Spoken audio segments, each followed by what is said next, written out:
Joshua. Today, spread a little love, my highway, spread a little something to remember. Kdaj je nastal Bibliobus? Sedanji Bibliobus je nastal leta 2005, se pravi ima približno 8 let. Koliko knjig je na Bibliobusu? Na Bibliobusu je okrog 6000, malo več kot 6000 knjig. Koliko kilometrov prevozite v enem mesecu? V enem mesecu približno prevozimo okrog 800 km. Koliko vasi obiščete? Vasi. Aha. Prav za vasi točno ne vemo, Tako a je ima okrog 80 postajališč.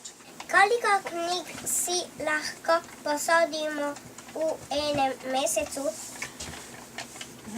Pri enem obisku si lahko otroci sposodite 3 knjige.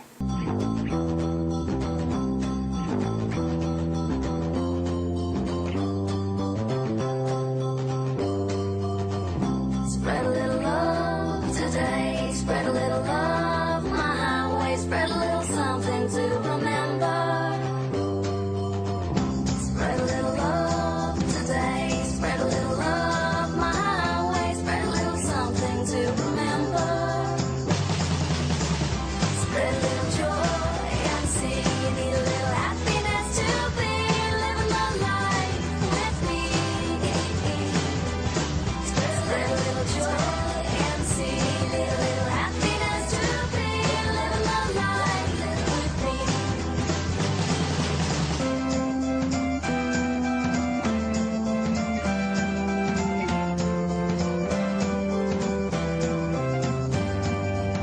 Spread a little, need a little, need.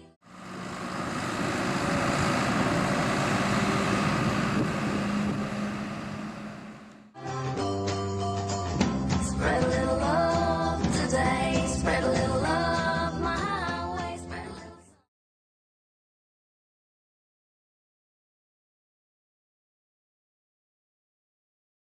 Da sem kot učenka ravno v tej šoli Prežih Govorec iz Obrdova, sem si vedno želela, da bi imela večji izbor knjig. In spomnim se, da sem še kot otrok sama zahajala v knjižnico Franceta Bevko v Novo Gorico.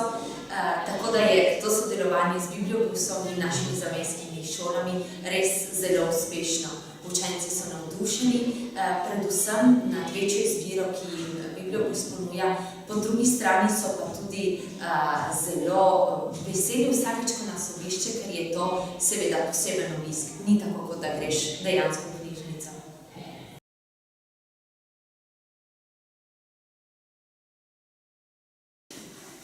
Učenci so tudi zelo ponosni, da imajo svoje lastne izkaznice, za katere zelo skrbijo in so zelo skrbni tudi za to, da knjigo pravočasno vrnejo, skoraj v vseh primerih. Na to jih seveda tudi opozarjajo učitelji.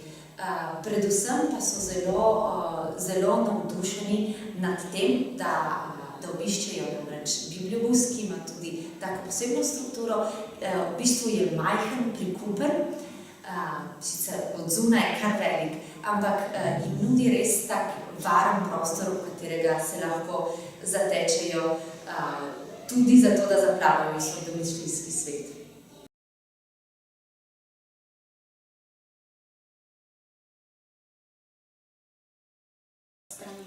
Jaz se dobro spomnim, da je bil deževen dan, ko je avtobus parkiral na šolsko dvorišče.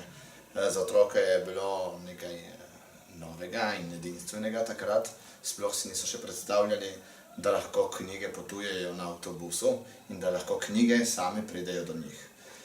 Za nas je bilo tudi prijetna novost. Zakaj? Ker sicer smo imeli takrat knjižnico tudi na šoli, ampak gotovo ni tako bogata kot tista, ki je pač na Bibliobusu. Poleg tega, če slučajno na Bibliobusu knjige ni, si jo lahko naročimo za naslednjič.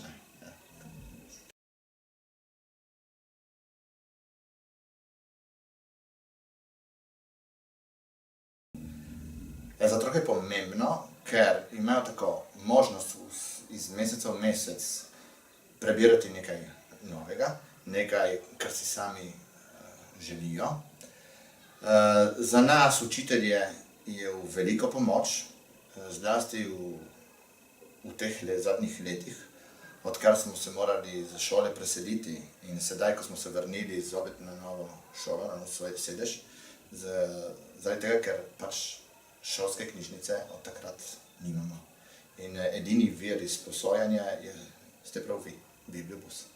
In poleg tega moram povedati to, da ste knjižničari zelo potrpežljivi z našimi otroki, ki prihajajo na Bibliobus popoldne, ko so že utrujeni, naveličeni, toplo vročini, dežju, ampak vi jih vedno lepo toplo sprejmete.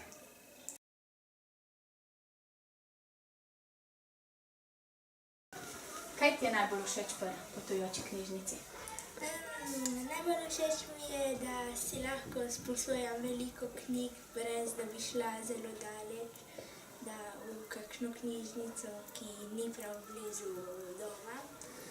In je veliko izbir, ampak kdaj pa tudi ni knjige, ki iščem, in grem tudi v Tolminu knjižnico. Kakšne knjige ali pa DVD-je si najrajši izposojaš? Najraje se sposojam Dnevnik Nobitega Mrca. In katera knjiga pa ti je najbolj ostala v spominu, kar si zdaj prebrala? Zdaj preberem Poljub Črnega jezera in Jezero lep. Si tudi knjige rad izposojaš ali samo filme? Vse. Vse. In katera knjiga ti je najbolj ostala v spominu? Vse tiste, ki sem vzel. Vse.